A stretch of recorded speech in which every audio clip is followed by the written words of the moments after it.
These are some drawings I did as a young artist in my teens and 20s. At the time I thought they looked pretty good, but eventually I hit a plateau, and even though I was adding more detail and effort, I just couldn't break through. Now, years later, as I look back on all this, I realized the key to moving forward was taking one step back. Welcome back, guys. If you're new here, we're learning the fundamentals of drawing via Procreate. In this video, we're going to learn how to shade, and I'm going to start out by teaching you guys the painterly approach that I use in my own artworks. And then we're going to dive deeper into the concept of light and values. And this is what's really going to take your art to the next level. But first, let's start with some blending. So here in Procreate, I'm going to create a new canvas using my screen size. And the first thing I'm going to do is change the background color to a neutral gray. So just double tap here at the 9 p.m. and go back to my brush. And the brush I'm using is my custom round wet brush, but you can use any brush that you like. Probably one that's pretty close to this is if you go out here and go to the classic library, under the airbrushing section, the hard brush. The next thing you want to do is make sure your brush size is pretty big. So I'm going to set mine to about 60%, and I'm going to go choose a color. And I'm going to tap down here at the 6 p.m. mark and get a pure black that way. And I'm just going to place down some pure black here like this.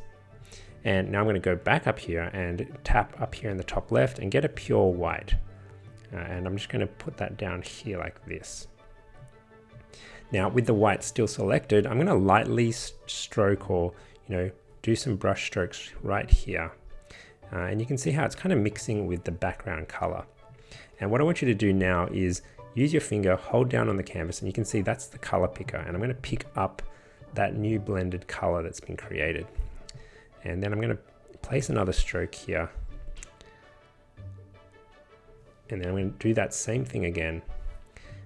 And just keep going until we hit the black, and see how we're starting to overlap on the black right here.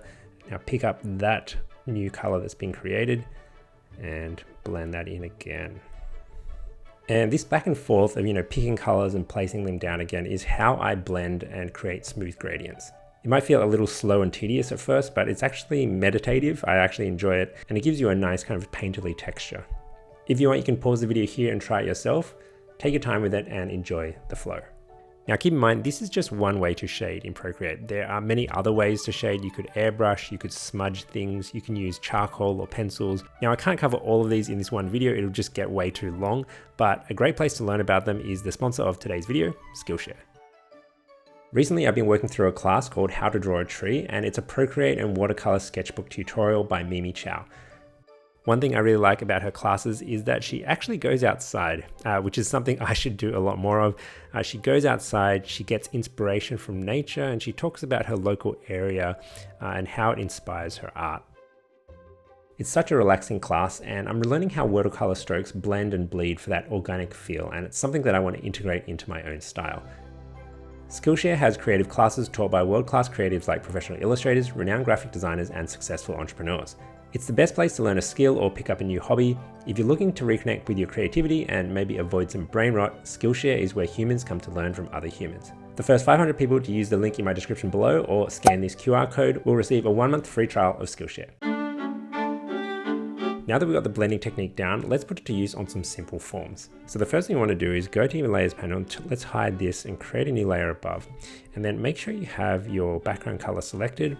We're going to choose our brush, and we're going to paint 3 spheres, one light gray, one medium, and one dark. Using 3 different base tones is going to help us clearly see how local color affects highlights and shadows. So with my background color selected, I'm going to go up here to the color wheel, and let's just bring this down a bit darker, and let's just paint that on. And this is our local color, the base color or the inherent color of the object. And what I'm going to do is I'm going to create a new layer above this, and I'm going to set it to clipping mask. And what that basically means is it's going to constrain any strokes that I make on this layer to whatever's in the shape on the layer beneath it. But before we shade anything, let's create a light direction. So I'm just going to create a new layer above, and I'm just going to use an arrow and kind of point it like this. And I want it to be kind of low down and coming from the right side of the image. Okay, so back to our clipping mask layer and reselect my brush. And now we're going to choose a darker color for the shadows. So I'm going to bring this down a bit. That looks about right. And I'm going to increase the size of this, and let me just start putting in a bit of a shadow. Make it a bit bigger if you need to. And we're using the same blending approach as before. So I'm just picking off the color and fading it into the mid-tone. And then I'm going to do the same thing for my highlights. So I'm going to increase it a bit and do something like this.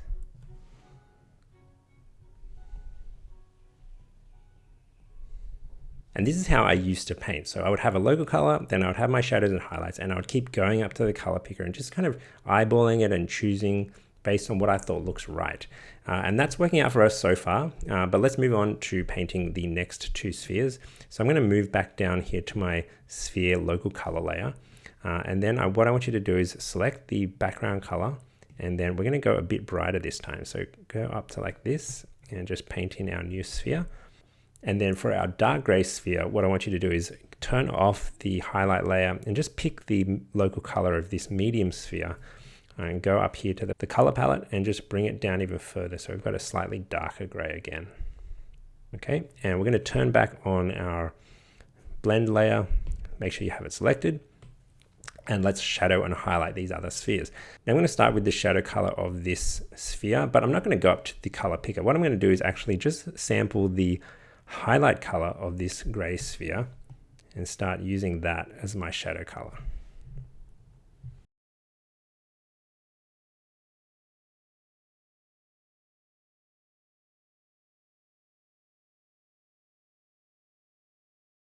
And then for the highlight, I'm going to select this color. And of course, you can see that there's no brighter color than this color. So I'm going to have to go into my color wheel and just brighten it up a bit here. So let's choose our highlight color like that.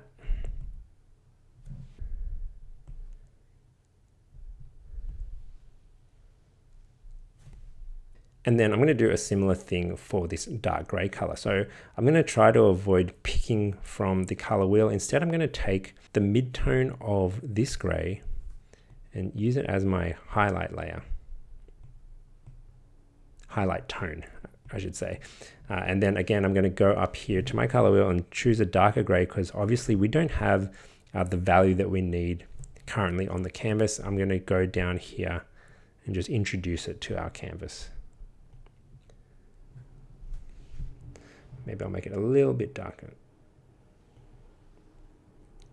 And I don't know if you guys can see what I'm trying to get at with all of this, but by choosing or sampling colors from, for example, the middle gray sphere, it's kind of limiting the range of values these spheres kind of play in.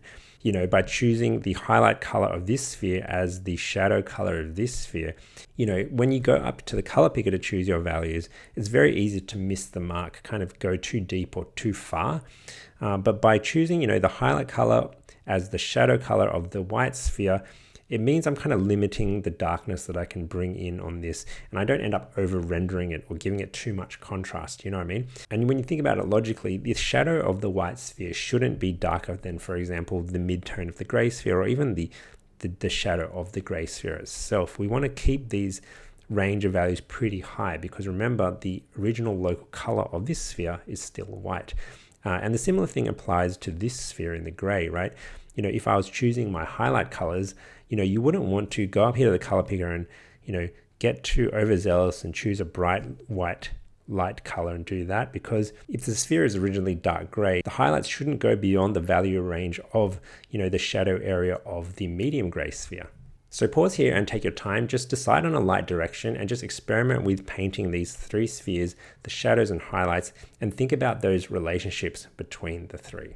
So far we've covered the basics, and you might be wondering, why haven't we touched any colors? And the reason why is there's a massive lesson here before we can even touch any colors at all.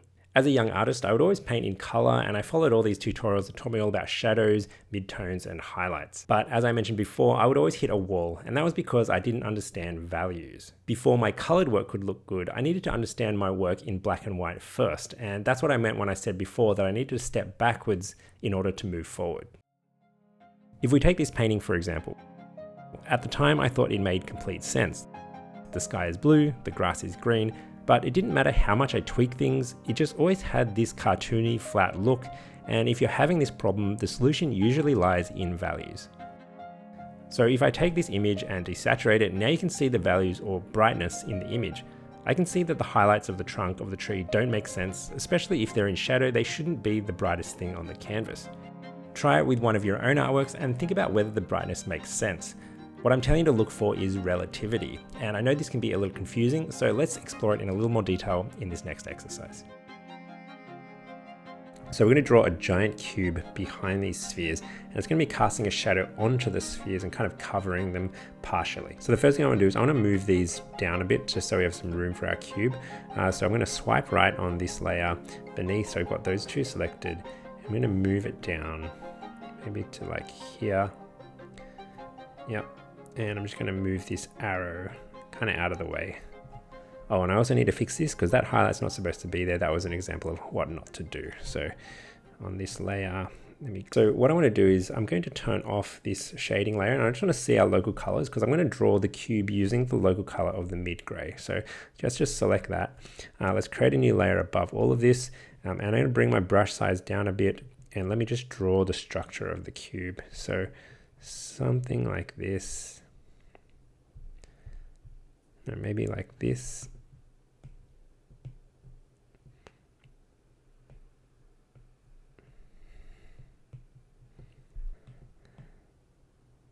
Move it up a bit.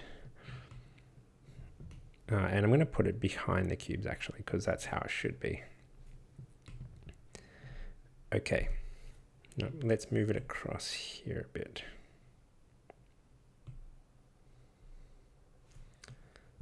Yep. Okay, let me just clean this up a bit. And I want to color in this whole cube using this mid-tone gray. So I'm going to make sure that all my lines are kind of clean and there's no gaps because I'm going to fill inside of this.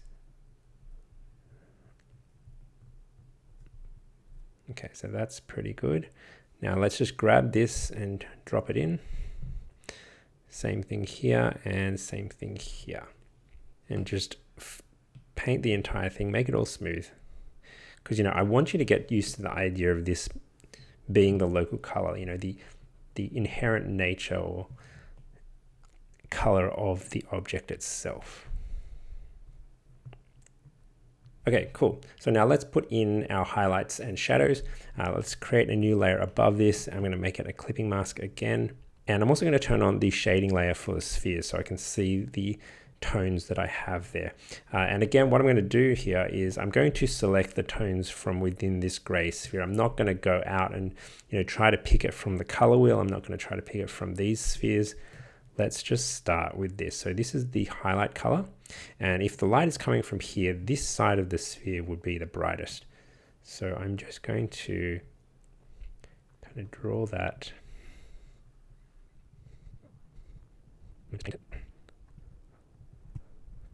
And then for this back side, that would be the shadow side. So I'm going to take this shadow color here.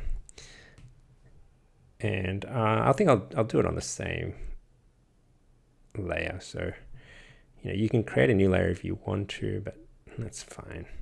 Just do it like this. Okay. Okay, so the next thing we want to do is we want to put in some shadows. First, I'm going to start with the shadows for the spheres themselves. I'm going to create a new layer on top of this and a layer underneath our local color of the spheres. And I'm going to select the darkest shadow color that we have here and just paint something like so. And then same for this one. And then the same for this one.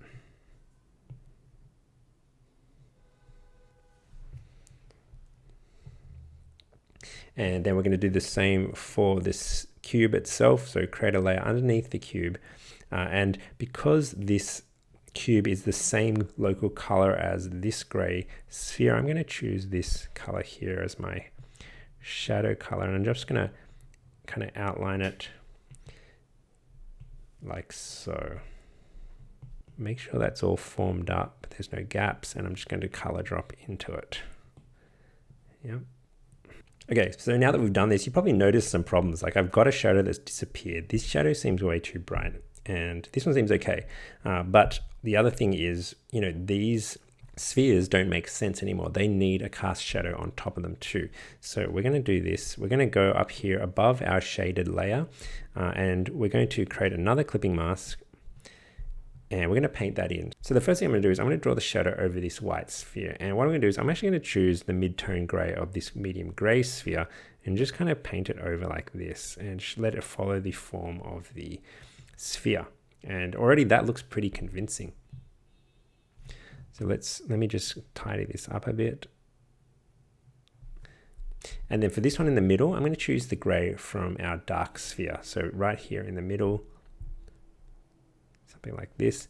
And I'm just going to, with one stroke, go over it. And you'll notice I've actually killed the shadows and highlights that we worked on before, but we'll fix that later. We're just getting the relationships right. And then for this sphere here, I'm not going to choose, the mid-tone gray. I'm going to choose the actual, like the deepest shadow gray here. And I'm just going to do something like that. Okay, so you can kind of see how this is coming along now. It's starting to make more sense, but now we've lost this shadow in here. So what I'm going to do is I'm actually going to jump down to this shadow layer. I'm going to make it an alpha lock. And what that means is any strokes that I make on this layer are only going to appear in the solid or opaque pixels. So what's happened here is that my shadow color is exactly the same shadow color as this big shadow here. So I'm just going to select the mid-tone gray of the dark gray object, and I'm going to run this over here just to bring this out a bit. And also the darkness of this one seems a bit off. I want to make it a little bit darker. So I'm going to go here, and yes, I'm going to use the color picker. Sometimes you can't avoid it. You got to come in here and let's just make it a bit darker. And I think I want to make this one a bit darker again. Okay, and now I want to fix up the fact that I've kind of crushed the gradients inside of these parts of the shadow. And here's the interesting part. So even though these are all sitting in shadow, they still maintain their internal relationships. The shadow part of this white sphere is of course now darker, but it's still the brightest thing within this shadowed area.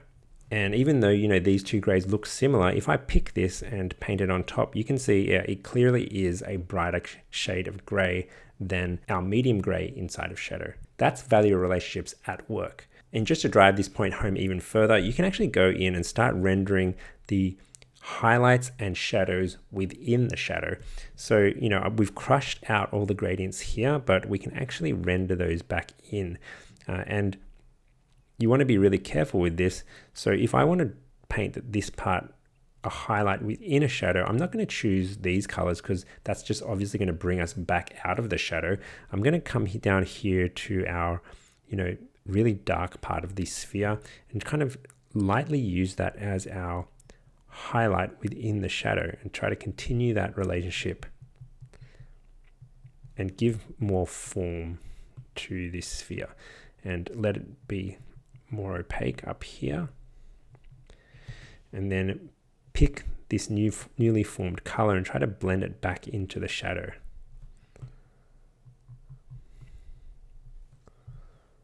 We're going to do the same thing for this gray sphere. So maybe for the highlight color, we might use the shadow color here of that sphere, and let's give it a bit of form here. For the shadow down here, let's bring in a bit of this shadow color here and just lightly paint it in. You wouldn't want the full 100% color. Let's just use a lighter version of that.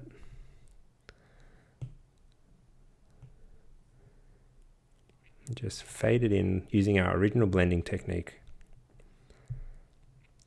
And then the same thing goes for this sphere here. So I'm going to take kind of a color about here. This might be our highlight within the shadow.